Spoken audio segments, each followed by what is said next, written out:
Okay, I think I got it figured out.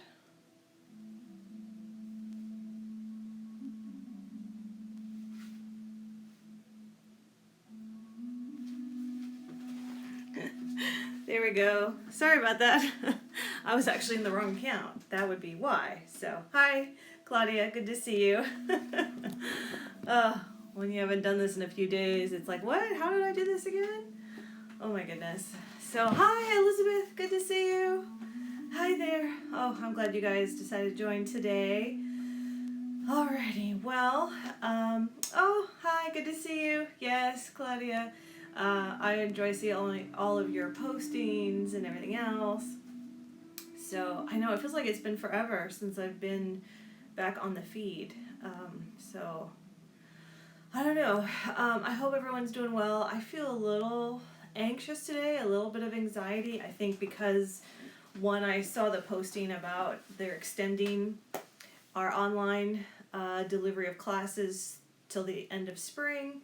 And I know for many of my students offline, people were not very happy about that. I mean, I'm sad too. I'm honestly not surprised. Hey, German. Sorry, I finally got this figured out. I was in the wrong account. Hi, Tandy. Good to see you. So those of you just joining, we just found out that they are extending the online format for spring semester. So those of you that had face-to-face, it's looking like we're not coming back at all for the spring semester. And honestly, yeah, I'm with you, Claudia. I had a feeling too. Hi, Alexis. Good to see you, which is kind of why I made my due date calendar the way I did. I was like, yeah, even if we go back, I'm not about to go and revise this thing. So yeah, it was good that I had a little bit of foresight to do that. But I know it's frustrating. I know for many of you, online format is very new. You've never done it before. And I saw, and our first instinct whenever we see any kind of change is to panic, is to freak out. And I'm no different. I freak out whenever I start anything new. Back to that FFT, when it's a fucking first time. And we're just like, we don't know what's going on. Hi, Melody.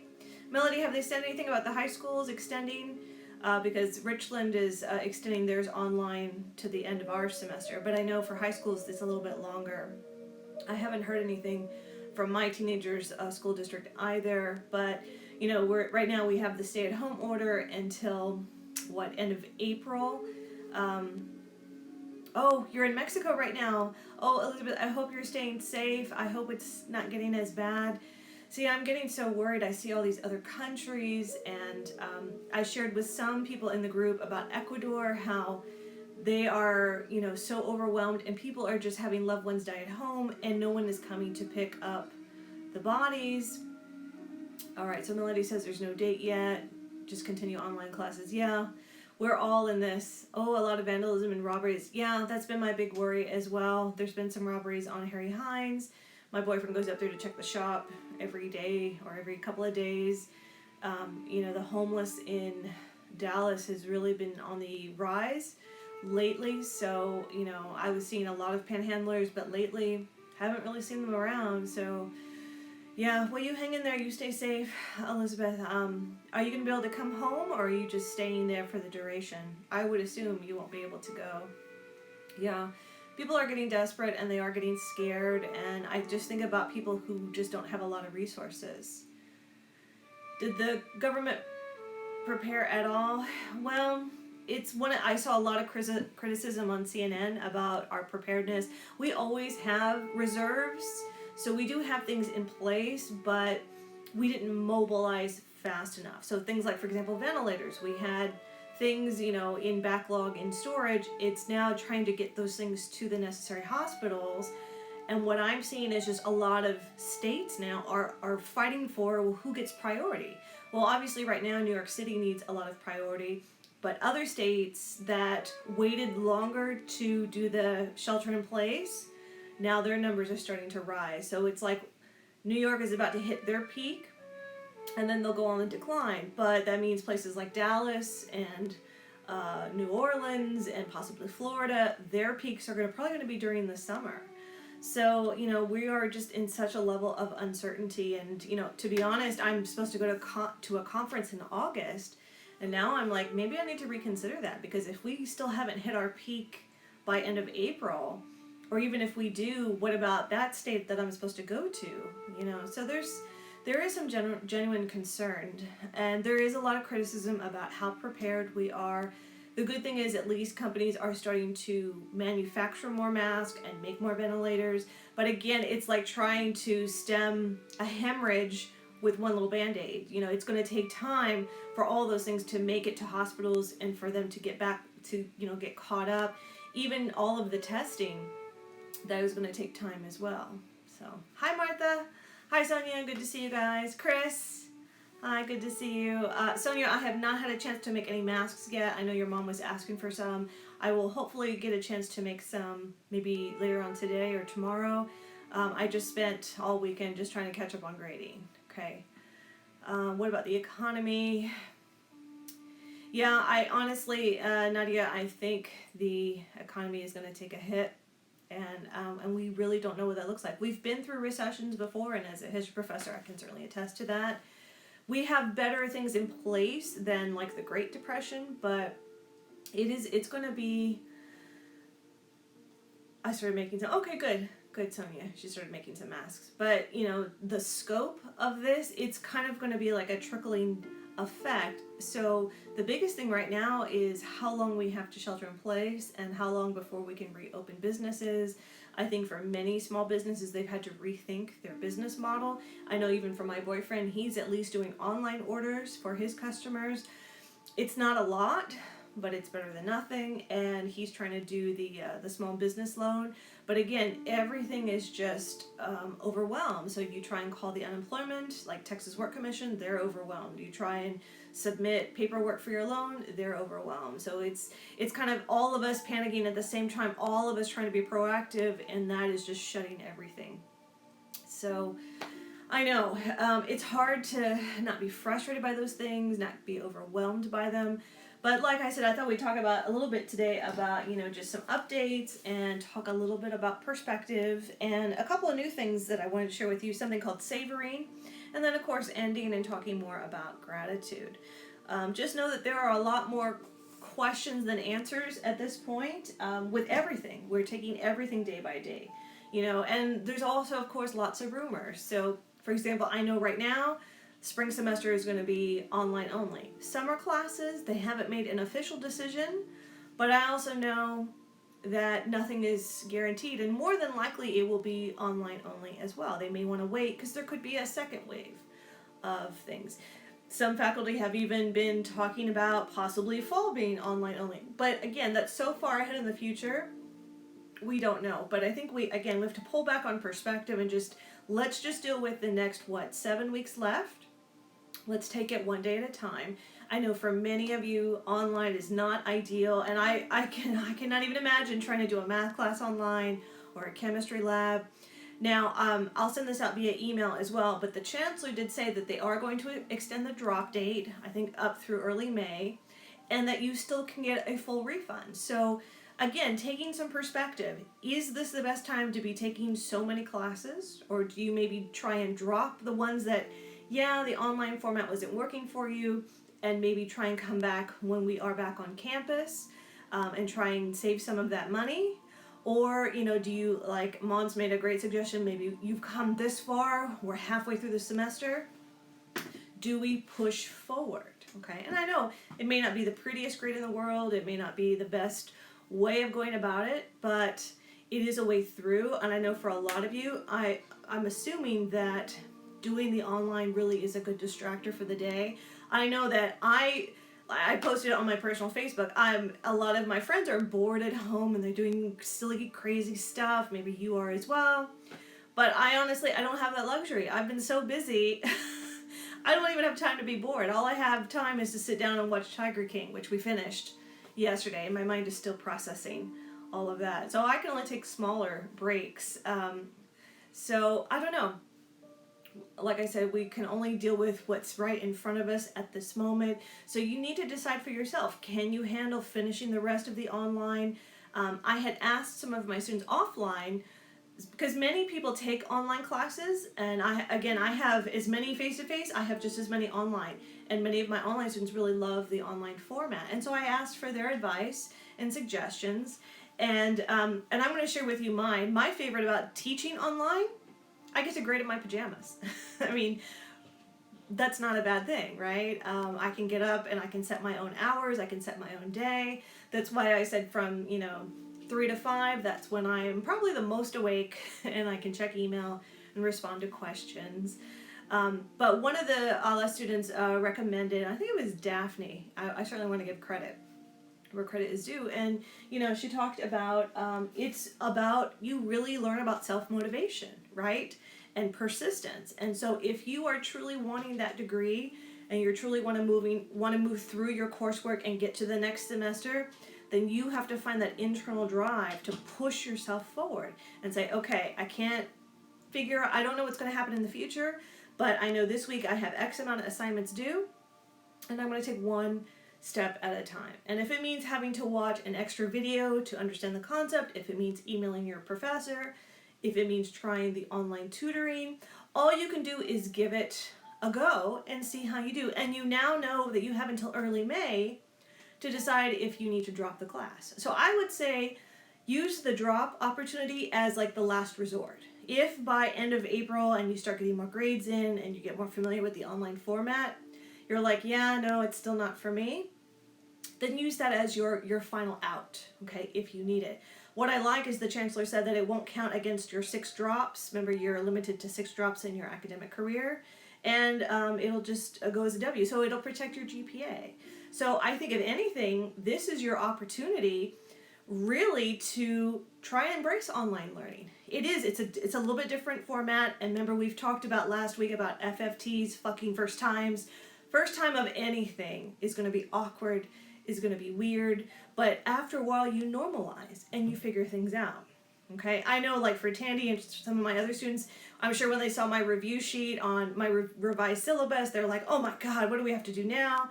But they're finding their groove, they're finding their way through. I think my student Lynn, she printed out the schedule and put it on her bulletin board. And again, you just take it moment by moment. And some of you may end up figuring out that you like the online.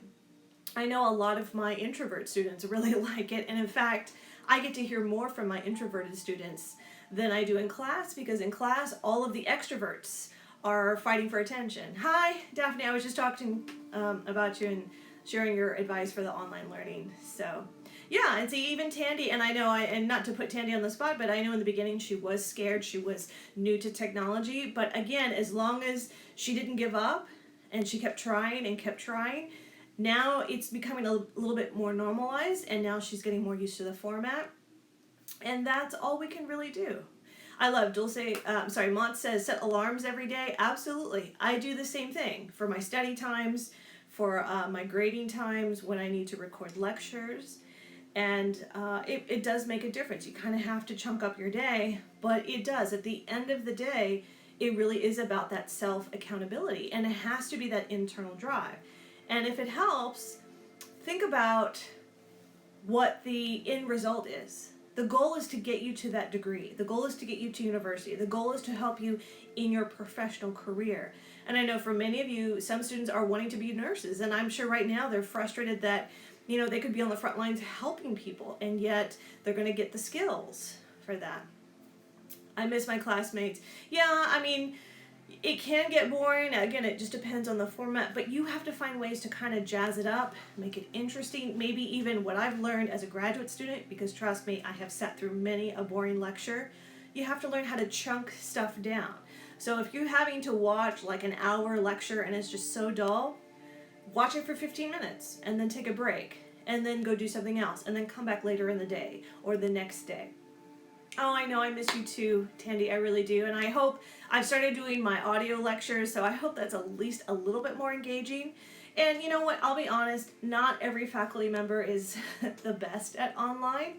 And I think you're going to see that very quickly. Some classes are going to lend itself much easier to online learning. Others, you're right, you really need hands-on face-to-face. And again, that's where you kind of have to weigh all of your options. Maybe it's better to drop that class where you really need on-hand instruction and come back in a future semester. And this happens to students in a regular semester as well, okay? My dad said that doing this online stuff, it's a challenge but makes students stronger. Absolutely. And what your dad is talking about, Nadia, is grit. Okay? You really kind of find out who you are in times of adversity. And I mean, also, we have to have perspective and be grateful that we at least have this technology. I mean, can you imagine if this had happened and it was in the early 90s? Have you seen dial-up internet? Oh my God. No way I could have done any of the things I'm able to do with this online. So it is kind of timely that we do have internet and we have all of these ways to communicate with each other. The fact that I can do Instagram and you guys can post comments and feedback. So, I mean, we're a little bit better off than this had happened even 5 years ago, you know. So we're taking it one day at a time. We're doing the best we can. And something else I want to encourage you guys to think about, and this is from psychology, and it's called growth mindset, okay? There are two types of students that I tend to have in class. One is a growth mindset, which I'm going to use because Tandy's on here today. Tandy is an example of an adult student, returning student, and even though she has not been in school as long as some of you have been, she is open to learning new ideas, maybe not as comfortable with technology, but she is certainly embracing it and at least trying it. Whereas, like my grandparents were very much a fixed mindset. Oh, I don't like the internet, I'll never figure it out, it's not for me. And they just draw that line. And so if you just say to yourself, well, I hate online learning, it's stupid, it's boring, blah, well, then you've already defeated yourself halfway through. So it's all about how you change that mindset, saying, okay, I may not be the best at online learning, it may not be my favorite, but I'm going to give it my best shot. And that's all anyone can ask of you. So try it for the next few weeks. See how your grades turn out. If it looks like your grade is just really tanking and going downhill, then that's when you do your last resort of dropping the class. That is no different than a regular semester. When I tell my students, everyone has a shitty semester, okay? And for all of us, it's kind of a shitty semester. But you might have someone that passes away in the middle of the semester. You might break up with your boyfriend. Your parents decide after 30 years of marriage they're getting divorced. Anything and everything could happen. And let me tell you, from personal experience, I have been through those semesters. I had one semester where my mom went in the hospital for surgery. We were like barely 2 weeks in. And she was in the hospital for about a week. And I went and stayed with her. I studied in the hospital while she was resting. And then I would go to my classes, and then I'd come right back to the hospital. And then at the end of the semester, during finals week, my dad went into the hospital and had to have surgery. And I wrote a research paper in the time that it took them to do the surgery, because I needed something to keep me focused and something to keep my mind distracted. So, I could have easily written off that semester. I could have just dropped all of my classes, or I could have spiraled into a depression. But I knew that I needed something to see myself through. And so you just do the best you can. So look at this transition to online as, okay, we're facing a challenge. And we're not happy about it, and it's not what we wanted. But we're going to do the very best, okay? Oh, good. I'm glad. So a lot of my students were watching the Science of Happiness video. I thought it was timely because it is. It's really easy to dwell into sadness and depression. And I know of a few colleagues right now that are not in the best place emotionally. But again, we are extroverts as well. I'm kind of both extrovert and introvert. I love my quiet time. I love being home all day in the house. But I miss you guys. I miss interacting people. I miss teaching my lectures. So I have to find that happy balance as well. And again, perspective really kind of helps with that sometimes when it gets into the doom and the gloom and everything else. So I know, just hang in there. I know we're going to get through it. And if I have to keep doing the daily check-ins until the end of the semester or through the summer, I am willing to do that. And honestly, I woke up this morning thinking, well, maybe I won't do today. I'll just wait till Tuesday. But, I got the sense you guys needed me. We needed each other. I need you guys. The weekends, this weather too is just kind of messing with my head, and absolutely. So yeah, we need recharge time. We need to reconnect. So we're just, and the other thing to remember, I just saw the CNN update on my phone. 10,000 Americans have died so far in this country from the virus. And that's, if you really, 10,000. And New York hasn't even hit its peak yet. And they're already saying that these next 2 weeks are going to be the worst weeks. So we're going to have to take a deep breath. We're going to have to stay focused. And you know, what scares me about this virus more than anything else is that we don't know who's going to live and who's going to die. I have several friends that I found out for sure they did have the virus, but they got better. And yeah, they're sick and they're miserable. They've never been so sick in their life, but they're on the mend. And then there are people that are perfectly fine, and then they pass away within a couple of days. So, you know, there's so many things we don't know about this virus. So, oh, there's Sham. Hi, Sham. Good to see you. And I read an article that, you know, scientists are trying to figure out why some people are dying and others are not. They think there may be a link to our genetics, that there may be some kind of enzyme or something that coats the lungs that keeps them soft and pliable. And some of us might be deficient in that enzyme, so that if you get fluid in your lungs, all of a sudden your lungs get kind of brittle and just can't expel it. So, yeah. Yeah, don't feel bad. Some of you are talking about how you feel down. You've been down. I've been down the last couple of days as well. So, hi Shad. I started reading them. I don't know if I've gotten to yours yet. I will probably finish those today. Those for my online classes. I was like, I've read so many letters from my face-to-face. Honestly, I was trying to get my face-to-face students caught up on grading. So now it's your guys' turn. I have to do it in rotation. So, I would say by tomorrow for sure. I will make sure I've read your letters. Okay, so I will get to it. Don't worry. Eventually, I get caught up on my grading. So yeah, it's, you know, we just have to keep the faith that we will figure out what's going on, and hopefully they will come up with a vaccine and we will get better. So, all right. Well, those are my updates for RLC. And like I said, as I hear more, you know, the other thing that scares me as a professor is, will I still have a job as well? Because remember, I'm paid through the government. I'm paid by the state of Texas. And if there's a budget cut, or there's, you know, they pull back our budget. I know right now there's a hiring freeze. And we need more teachers. So who knows? I mean, I am just as much in that unknown as you guys are. And I don't know if I will still get a paycheck after April. So I understand the fear. And if you are able to continue on with school and work, continue to do so. That may be the only thing that sees us through, is just staying focused on all of that. So, oh my gosh, yes, there's so many crazy theories. And that just angers me, especially there's so much misinformation. And I'm on a family chat, and things will get forwarded, and I'm like, no, that's not true. And this, no, that hasn't been verified. And it's hard to figure out what truly are the correct answers. And that too breeds a lot of mistrust and a lot of suspicion and a lot of fear. So just, Nadia, hang in there. All of you hang in there. I think we will get through. We will. We'll be all right. Okay? All right. What else on my list? Okay. So we talked a little bit about perspective. Okay? We talked about, you know, dealing with online and, you know, self-accountability, self-motivation. I also want to talk about this thing called savoring. I put it on my little checklist here, savoring. Like when you savor a drink or food, you know. I'm actually, I am taking an online class as well. There are free online classes through Yale University. Maybe you've heard about it. It's called Coursera.org, Coursera, I believe, .org. And it's a free class that you can take. You can take it for credit, but you gotta pay. But the free version. So I thought, well, why don't I sign up as well? Because honestly, I did not learn through an online medium either. I teach online, and yet I've never been a student as an online.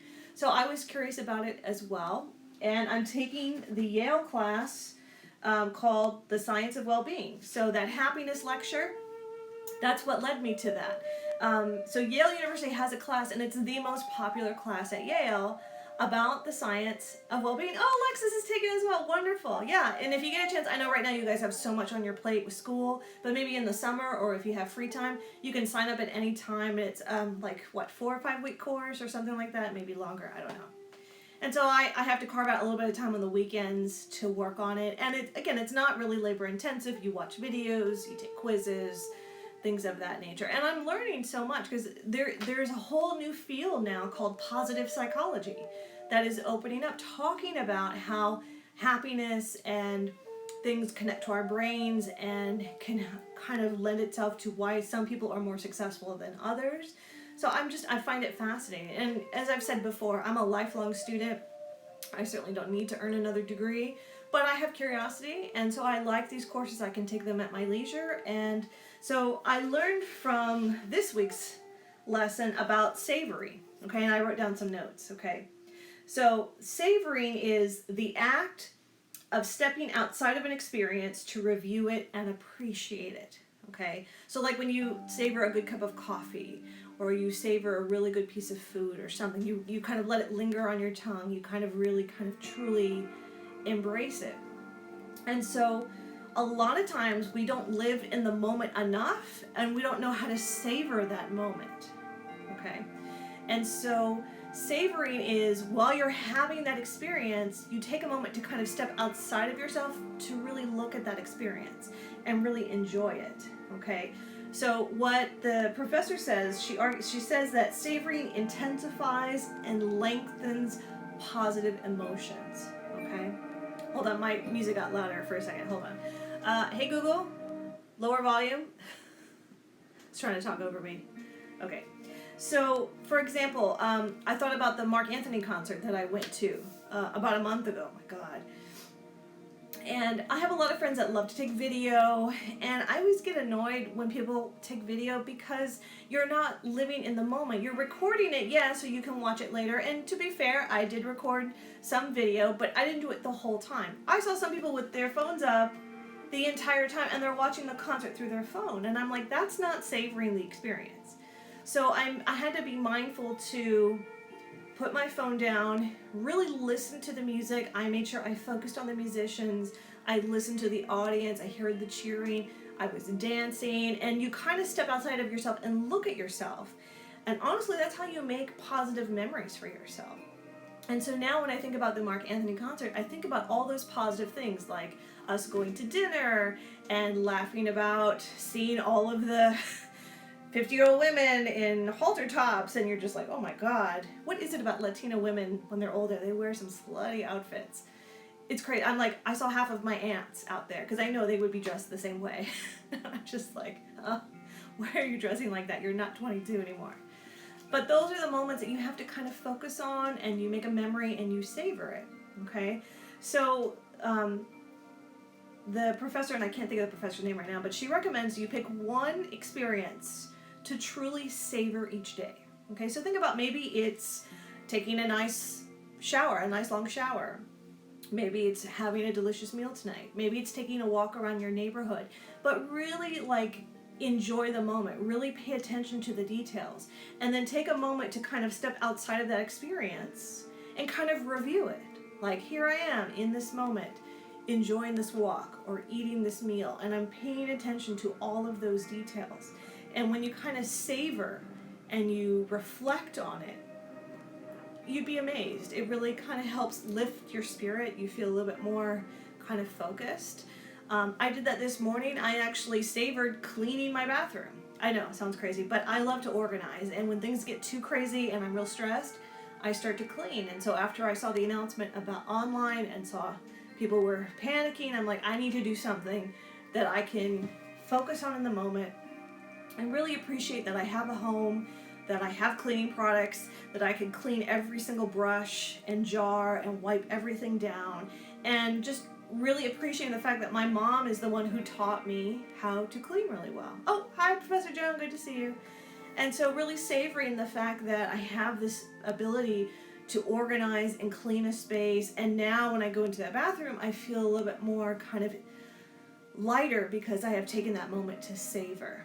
Okay, so Joan, we're talking about savoring moments, and that helps reduce stress and anxiety, to take an experience each day to savor, to really pay attention to. You step outside of that experience and kind of review it, kind of enjoy it.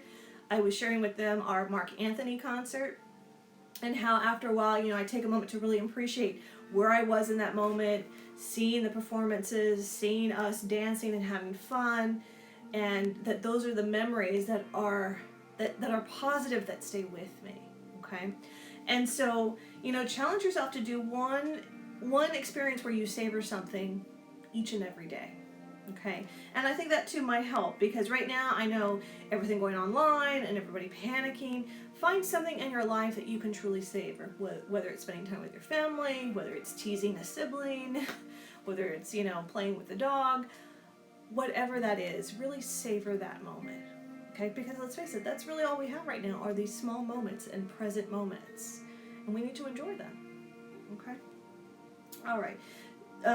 The professor in the Yale University also recommends that you can find a way to share the moment that you savor. Maybe it is posting something on Instagram, taking a photo, capturing that moment, or writing it down in a journal, or maybe even putting a few words in an app that you keep track of. Just depends on what kind of person you are. I know some of you journal. Maybe that's something that you add to your daily journaling. For some of you, I know, love to do photos and post to your Instagram or your Facebook stories. Maybe try that. And that way you can kind of track what are the things that you're savoring. I like to put things in a journal so that when I go back I can review them. But I think I'm going to make a tracker, a savoring tracker, and track the things that I'm truly focusing and enjoying each day. All right? Okay, well, the last thing that I wanted to share with you is this notion of gratitude. Okay, and I'm sure you've heard about it before, that we should be grateful, but gratitude also lends itself to reducing our stress. Gratitude also helps us with those positive kind of moments that uplift us, that remind us that, the world outside is falling apart, and yes, 10,000 people have died in the U.S., but what are some things that we can be grateful for? So my teacher has assigned me, I have to come up with 5 things to be grateful for each day, and I have to find a way to track them, okay, for the next 7 days. So I probably will just do part of my journal, gratitude. Some of you do a gratitude journal, some of you post. I have a friend that has an app where she lists every Friday her 3 good things that she's grateful for. There's even all kinds of online apps you can put on your phone, whatever that thing is, okay? So you tell me, what are some things that you're currently grateful for? Tell me one thing that you're absolutely grateful for, that you're like, well, yeah, the world is falling apart, but I have this, and it's working for me. Okay. Well, one of the things that I am, of course, most grateful for are you guys, my students. Without you guys, I don't know what I would be doing. I certainly wouldn't be in a profession where I was happy. I have been there. So I'm grateful that I have you guys to share things with, that we are learning about Latino culture together, or we're learning about U.S. history together. What are you guys grateful for? So I'm grateful for my students. I'm grateful for my profession. I'm grateful that I have the option to work from home right now and to continue on in an online format. For a lot of people, once they close their doors, that's it, and they can't do a whole lot. So Alexa says she's grateful for her health and the family she has. Sonia as well, her family. Absolutely. I think for a lot of us, we come from really strong families. I am certainly grateful for the people that I live with. They're my family. My mom, who is 80 and who I've realized is in better health than most of her family. The last 2 sisters standing, they're not in the best health. And I check on her every day. I still can't really go over and see her, but she's doing just fine and she's vibrant. The time you spend with your boyfriend, but now we were stuck together in quarantine. Yeah, you really get to learn about your loved ones when you have to live with them and can't go anywhere. So, yeah. So hopefully you're enjoying and making memories with your boyfriend and doing good things together. So I'm just trying to keep mine busy with activities. But I did make him watch Tiger King with me, and he was kicking and screaming and saying, no, I don't want to watch it, but he would watch it with me. So we're finding things to do together. And I'm sure you're learning more about each other. All those little quirks and things you didn't expect, I'm sure, are starting to come to life. I'm also grateful for my dog. Is anyone else happy? Have pets that are absolutely happy that they're at your home? Yes, your dogs keep you active. Mine too. Mine has become very pushy lately. It's like she knows we're not going anywhere. So she has like an internal clock, so she knows when it's time for snackies, and it's time to go for a walk, and it's time for dinner. And she's become very whiny and very kind of like the one paw and the, excuse me, it's time for this. So I don't know what she's going to do when I go back to work, but after a while she's just like, okay, everyone's here. All right. And right now she's pouting because I closed my door, because my art room kind of freaks her out anyway. but she hates that she just can't come and check on me right now. But the minute I open that door, oh my gosh, we're going outside and I have to give her attention, and so that's nice to know. And you have cats, your cats are everything. I love that. Yeah, and they do. They feel our stress, they feel our worry. I can even imagine trying to do a Zoom class and the cat is just trying to go across the screen. Who knows, but yeah. Alrighty, well, I just wanted to do just a little check-in today, make sure we're all doing okay. I know it's a lot of change and it's a lot of things we didn't want. I certainly did not go into this semester expecting to spend 8 weeks of it at home doing online. But yeah, we will get through this and we will stay positive. Again, I don't know yet about summer classes, but don't be surprised if they are only in online.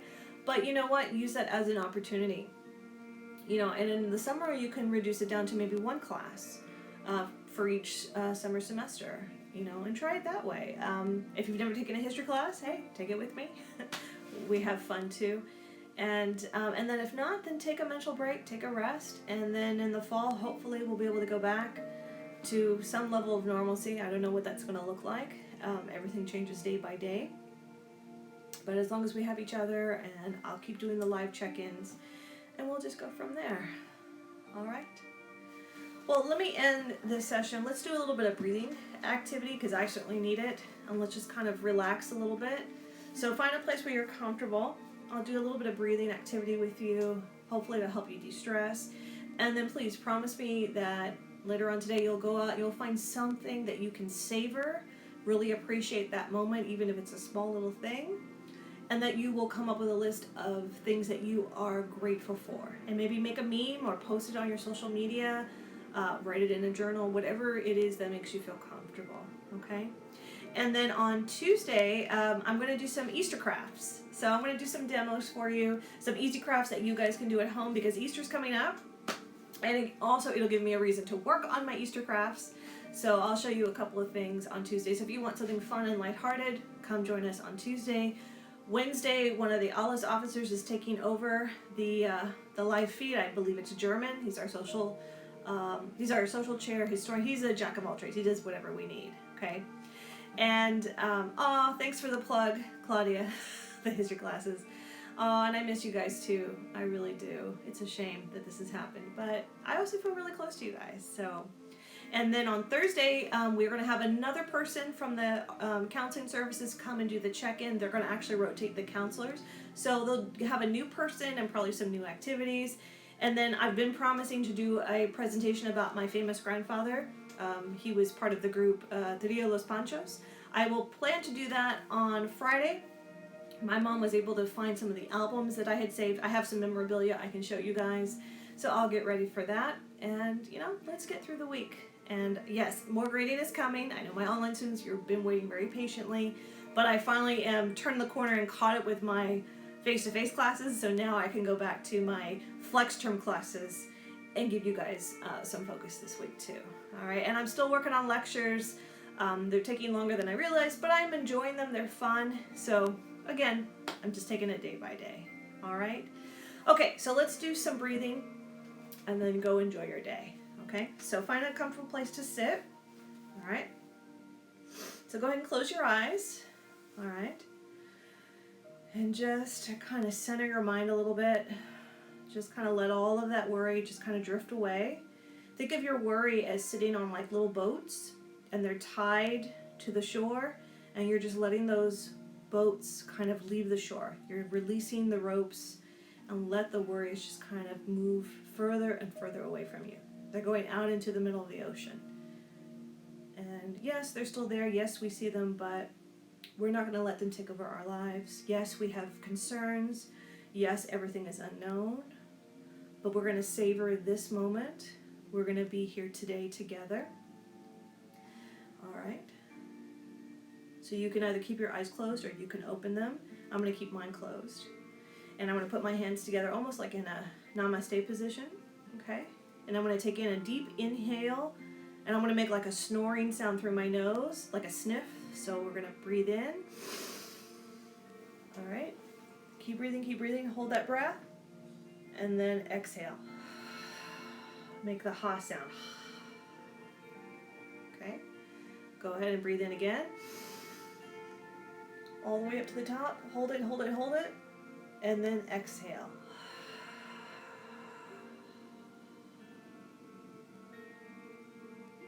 All right, inhale again. Hold it, hold it.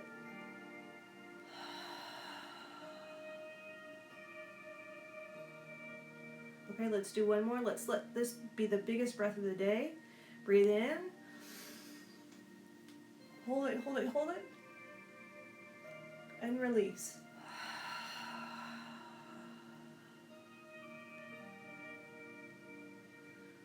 Alrighty. Well, I wish all of you well. I hope you have a good rest of your day. Get working on your assignments. Find that internal motivation, because I want to see you graduate. I will be there at the next graduation.